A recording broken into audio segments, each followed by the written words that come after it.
Inside of me, there was a crazy woman. That part of me that was entangled with fierce curiosity and absolute insanity. Looking at myself, a woman who is fighting a daily battle, wielding her weapons in war every single day. I have said it before and I will say it again.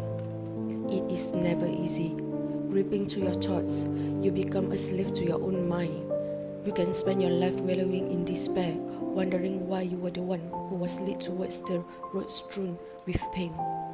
Or you can be grateful that you are strong enough to survive it. I say to myself, stop, no regrets and endless pain. I choose life. Journey towards recovery was painstakingly difficult, but every step along the way was worth it when I knew I was closer to living a life of freedom. I've become even stronger through my hardships and through the process of recovery. I am Nur Azlinda Zulkifli, and this is my story. Begin with the right intention. One must intend to seek knowledge for the sake of Allah. We seek knowledge so as to get ourselves closer to Allah. With the guidance of Allah, I went through my self-healing. Through Islamic practice recovery, I led myself to be. I decided to pen down my journey, drawing attention to a meaningful cause.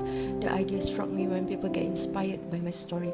The more I felt that it is important to share my recovery, hoping to motivate, to enlighten others throughout their own journey, so that others will find this book as part of their healing.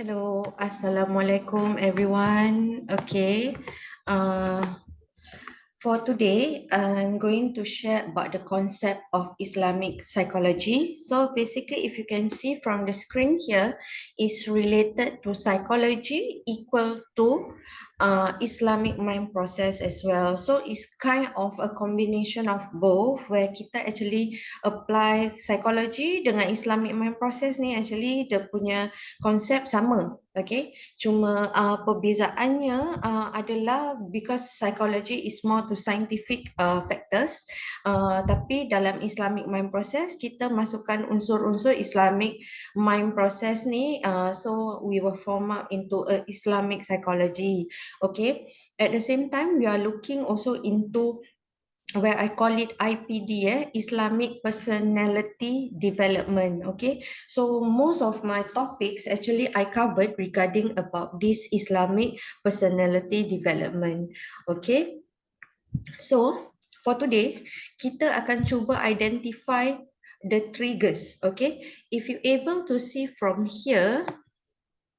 Okay, a trigger refers to something that affects your emotional state, often significantly by causing extreme overwhelm or distress. A trigger affects your ability to remain present in the moment. It may bring up specific thought patterns or influence your behavior. Dalam bahasa Melayu, okay, pencetus merujuk kepada sesuatu yang mempengaruhi keadaan emosi anda selalunya secara ketara dengan menyebabkan keterlaluan atau kesusahan. Pencetus menjejaskan keupayaan anda untuk kekal hadir pada masa ini. Ia mungkin menimbulkan corak pemikiran tertentu atau mempengaruhi tingkah laku anda. Okay, so in layman term explanation about triggers ni is really affecting kita punya emotion. Okay, kita akan tercetus akan sesuatu tindakan which is kita punya behavior, tindak laku kita daripada emosi. So actually our emosi play closely with kita punya so called tingkah laku, which we call it kan impulsive kind of action lah. So kita kita bertindak mengikut emosi. Okay, that is the identification of your triggers. So that definition is bertindak mengikut emosi dalam bahasa Melayu lah. Okay. So, for the trigger categories, anything can be your trigger. Okay, to begin exploring your triggers. Okay, apa saja boleh menjadi pencetus anda untuk mula menerokai pencetus anda. Okay, so dekat sini, dekat slide, if you able to see, there's 6 categories of triggers. Okay, so first is emotional states. So emotional states ada macam-macam emotion if we are talking about. It can be guilt, can be anger, can be ego, can be anxiety. All that is your emotional state that trigger you to take action towards something. So that means emotional you akan menyebabkan you bertindak laku sedemikian yang probably negative. Okay. So places, saya bagi contoh kononnya okay, untuk mereka yang suka minum arak, okay, untuk kategori minum arak ni, let's say you tahu you nak buang ketagihan arak, okay, meminum arak lah. So once you see the places such as bar, pub ataupun disco ataupun mana-mana tempat yang menjual minuman arak, okay, that also can be a form of triggers. Okay, then ketiga, which is your thoughts, you punya pemikiran you.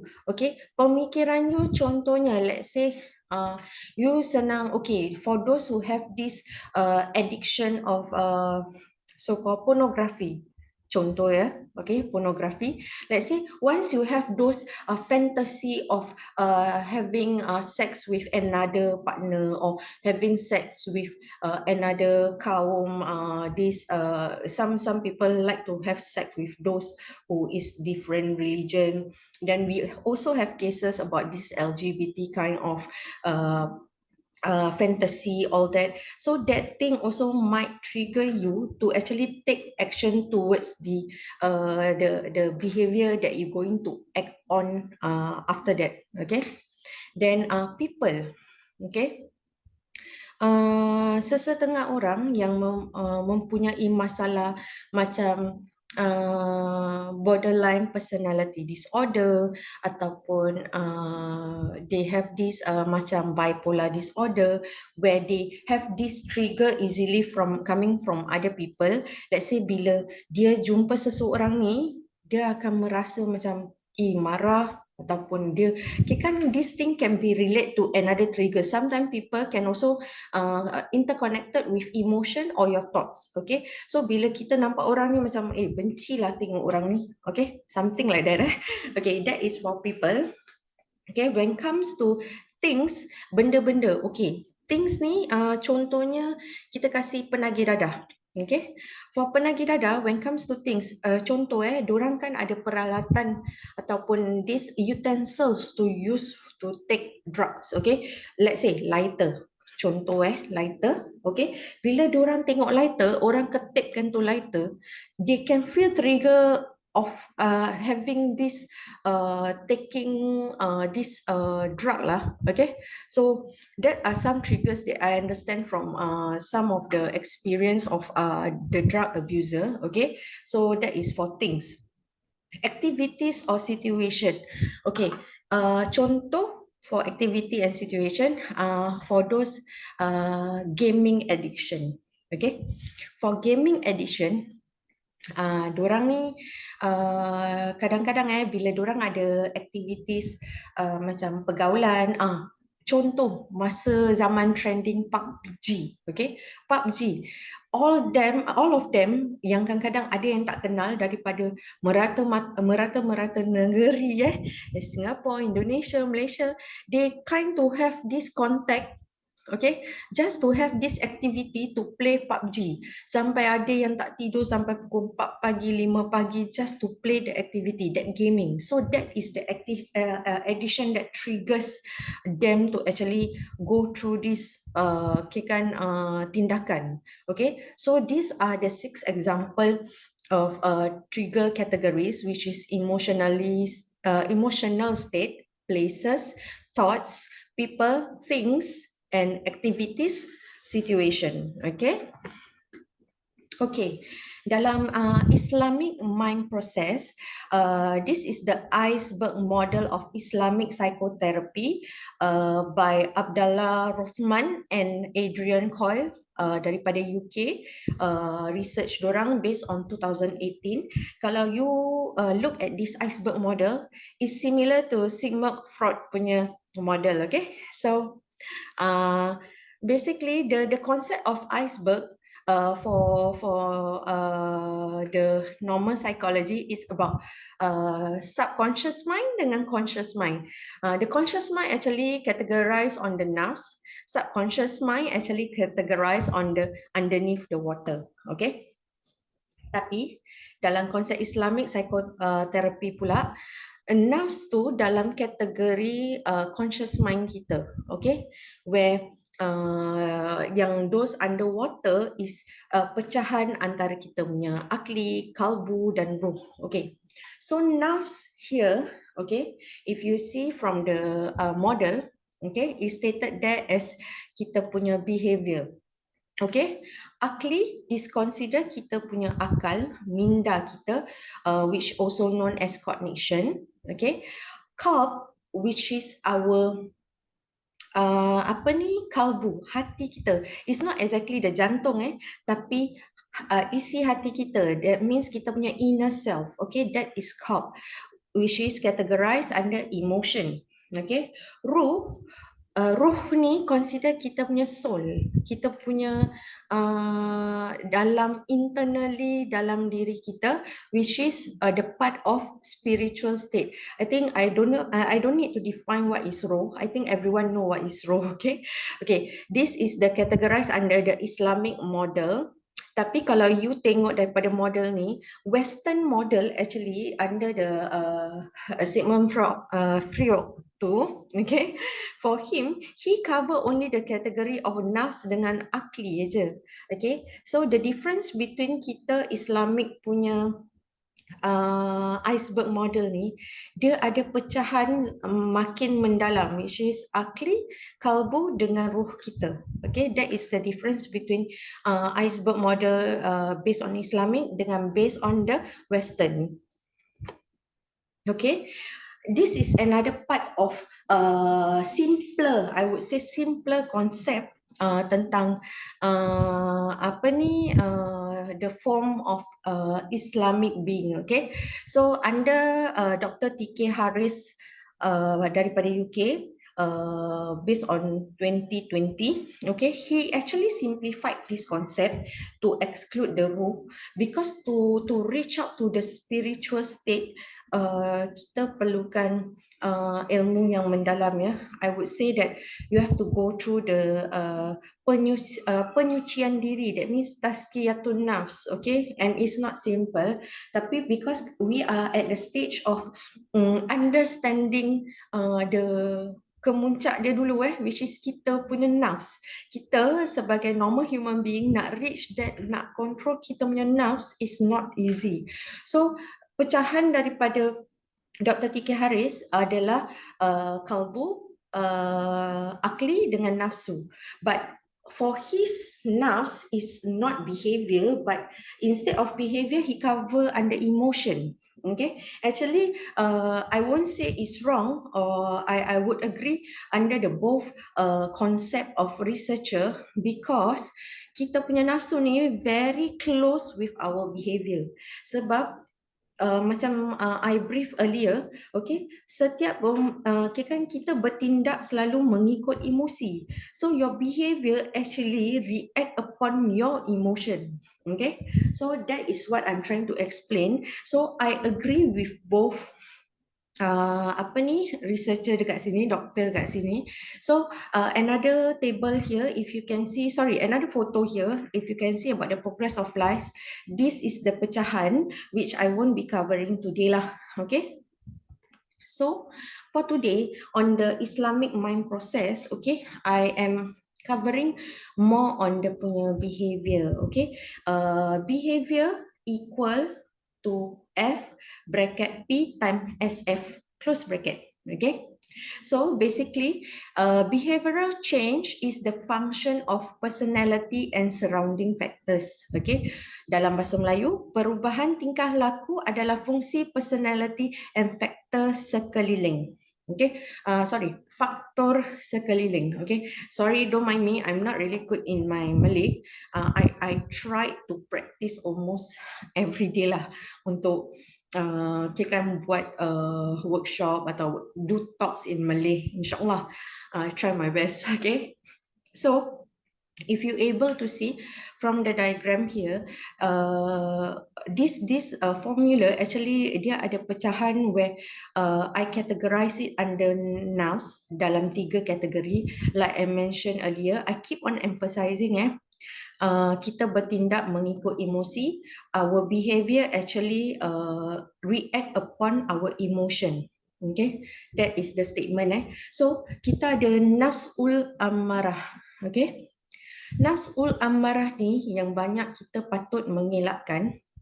So I actually buat rujukan daripada Al-Quran. Okay, my Al-Quran here I'm using is Inur Al-Quran daripada Khadijah. So this Al-Quran is more on terdapat terjemahan everything lah. So I will go through on the first. Okay, Bismillahirrahmanirrahim. Okay, so for Nafsul Amara is the, sorry let me just find the ayat that I'm looking at.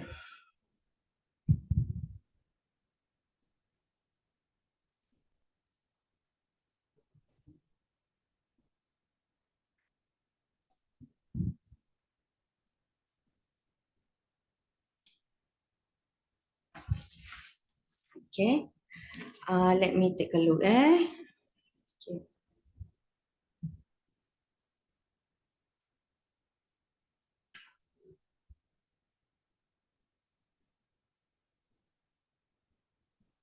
Okay, we are looking at the surah number, surah Yusuf, ayat 53. Okay, if you can, you all also can refer your Al-Quran, surah Yusuf, ayat 53. Okay. Dan aku tidak membebankan diriku suci daripada kesalahan kerana sesungguhnya nafsu itu selalu menyuruh kepada kejahatan kecuali orang yang telah diberi rahmat oleh Tuhanku. Sesungguhnya Tuhanku Maha Pengampun lagi Maha Penyayang. Okay, so I read the translation in English. So basically, what it means is indeed the nafs that overwhelmingly commands a person to do sin. Okay, so basically ayat ni menunjukkan yang seseorang tu akan ada itu nafsu, emotion kita ataupun tindakan kita yang akan membuat kita berbuat dosa. Okay, so this is one of the nafs which kita patut elakkan. Banyakkan kirakan beribadahlah dan kita have to mencegahkan daripada fall in this category of nafsul amarah. Okay. Then the second category is second one. Okay. Second one, I buat rujukan daripada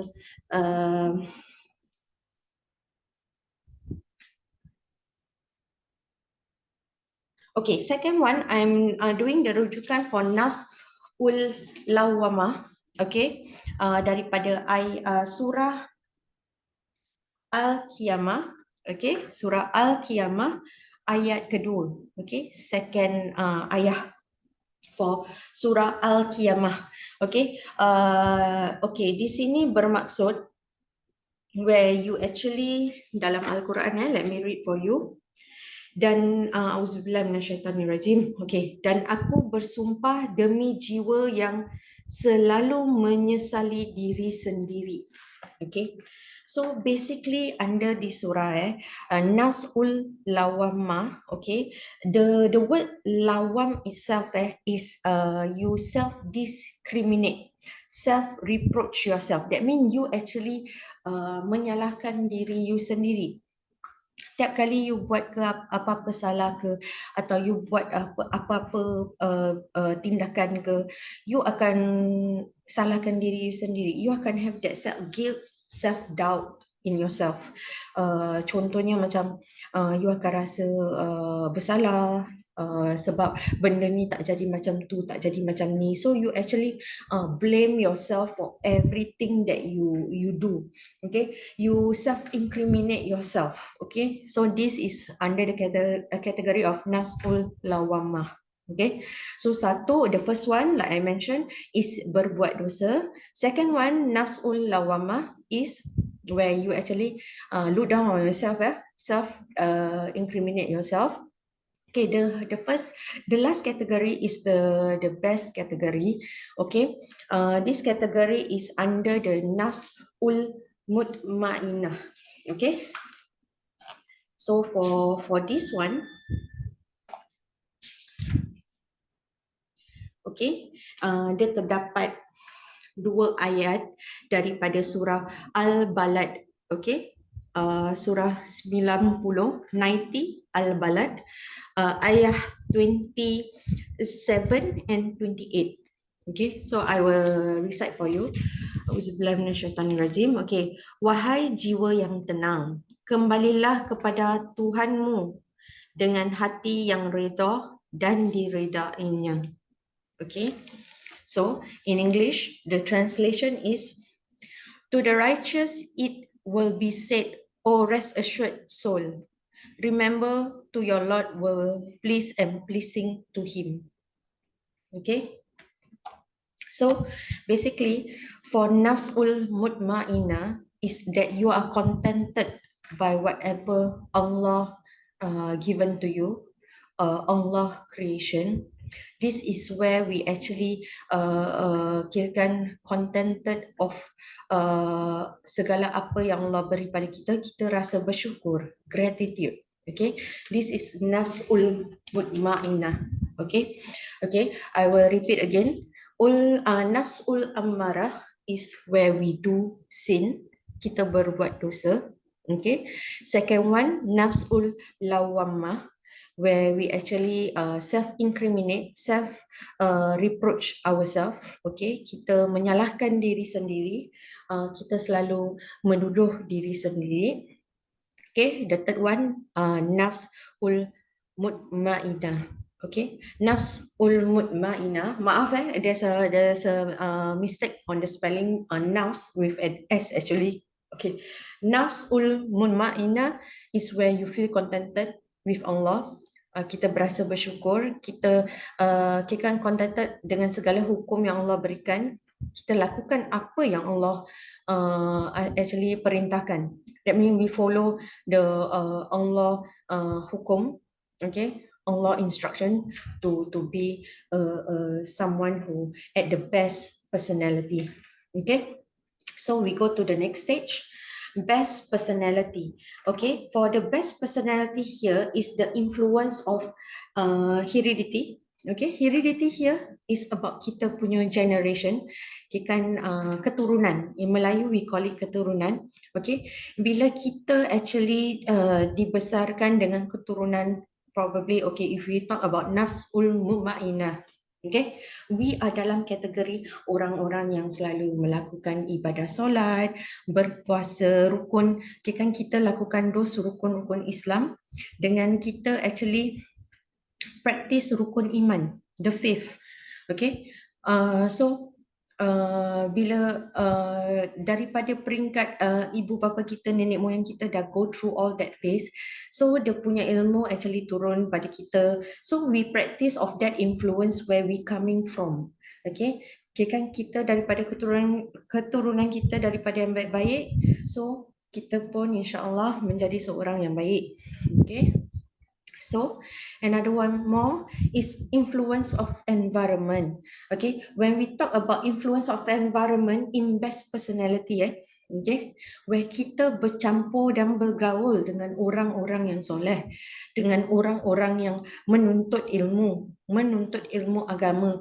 Kalau kita campur dengan orang yang berilmu tinggi, we learn from them, we become like them. Okay, kalau kita bercampur dengan orang-orang yang selalu kat masjid pergi solat, kita akan ikut diorang pergi solat, takkan kita pergi masjid tak solat.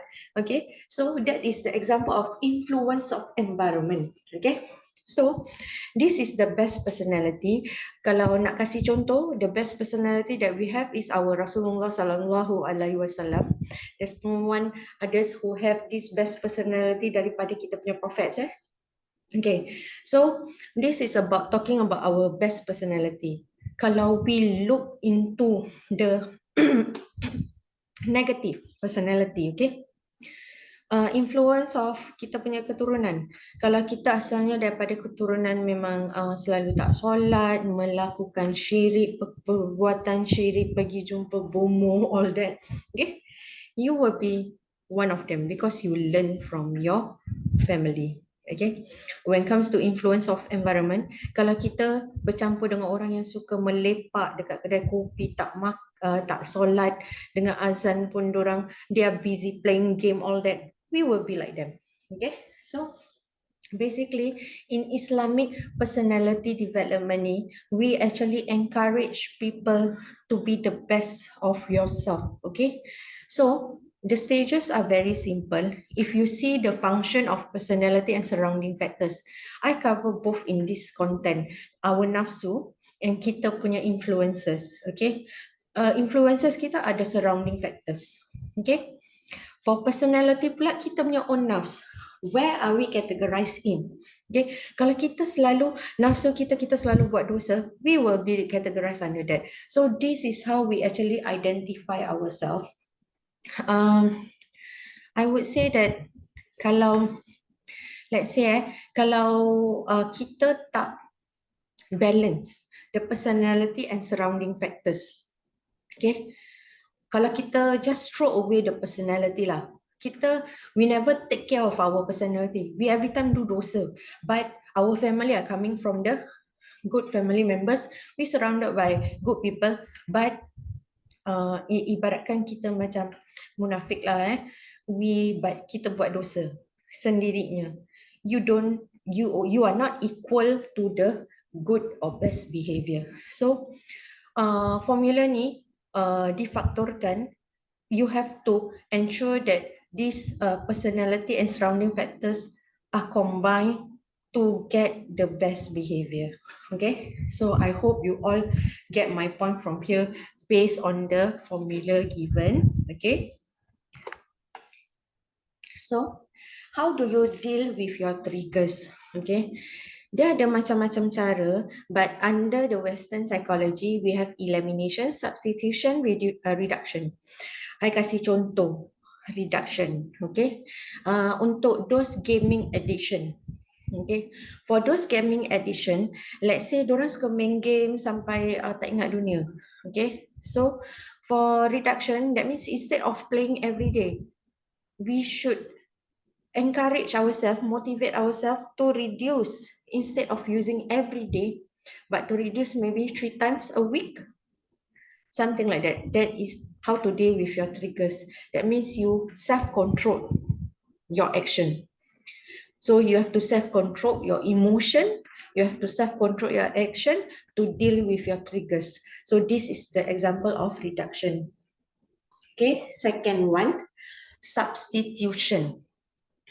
Okay, substitution. Kalau kita tahu kita suka macam main perang-perang, game-game ni semua kan, sampai we don't even apa ni, look at the time, you play until 4 a.m. affecting your work, your family members, all that. You should substitute to something which is beneficial. So instead of you playing game for few hours, you can substitute to watch a movie. A movie only like 2 hours, 1 hour plus. So you actually have to learn to control your nafs and control your behavior. So once you control your emotion, you tak akan bertindak macam apa yang you akan lakukan. So that's how you control as well. Okay. The last one, elimination. Elimination ni categorize untuk usually untuk orang yang mengambil dadah dengan arak lah. Okay, we don't encourage them to substitute, we don't encourage them to reduce because ternyatanya dadah and arak adalah haram. Okay, so dalam hukum Islam memang dia adalah haram. So kita akan suruh orang eliminate, totally buang benda tu. Okay, eliminate cold turkey. Banyakkan bertaubat, banyakkan berselawat, banyakkan berdoa supaya Allah pemudahkan urusan you. Okay. Okay, so how to deal with your triggers? Elimination, totally buang. Substitution, consider replacement, pertukaran. Reduction is kurangkan. Okay, so to have the best personality, in conclusion here, kita punya akal, kita punya nafs, kita punya kalbu, kita punya ruh must be interconnected together to get the best personality. Akal, kita punya mind, nafsu, our emotion, kalbu, hati kita, niat kita. Kita nak kena tetapkan niat kita untuk berubah. Okay, kalau kita gunakan akal, logik akal tanpa really go through the spiritual learning of Islamic pun is not balanced. So everything must be balanced. Ruh is the spiritual part where kita belajar agama, all that. That is part of ruh, spiritual state. Okay, when you actually when comes to the ruh and kalbu, and also akli, I will cover in another context because today we are focusing on nafs. Okay, kita punya nafsu, which also leads to our behavior. So this is the category of nafs that I'm covering with you today. Okay, so I hope it's clear. Actually, I already overrun by about 2 to 3 minutes. So a bit of sharing. I actually have this book published, Self-Healing Islamic Recovery Journey, based on my story, my true story. Okay, you can do some readings on my book. There's a different platforms here, Patreon, Amazon Book Depository, so you can actually find anywhere in over the countries. Okay, but for Singapore, I have a reseller under MaxNav Drive Tracks Consultant. I'm selling it for $20, 20 Singapore dollars in Singapore. Okay, from MaxNav Drive Tracks. Okay, for other so-called platform, the book costs actually $14.95. Okay, but it's exclude the shipment fee. So for those overseas, will have to pay for this shipment fee. Okay.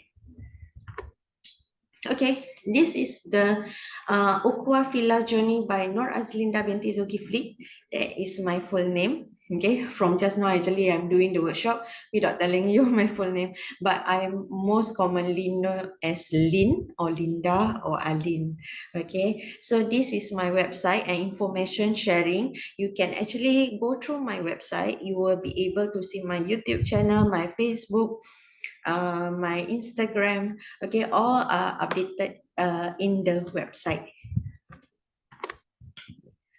Okay, for those who have to intend to have a private interaction with me, you can actually email me, okay, or you can actually go through my website. There's a link to contact me from there.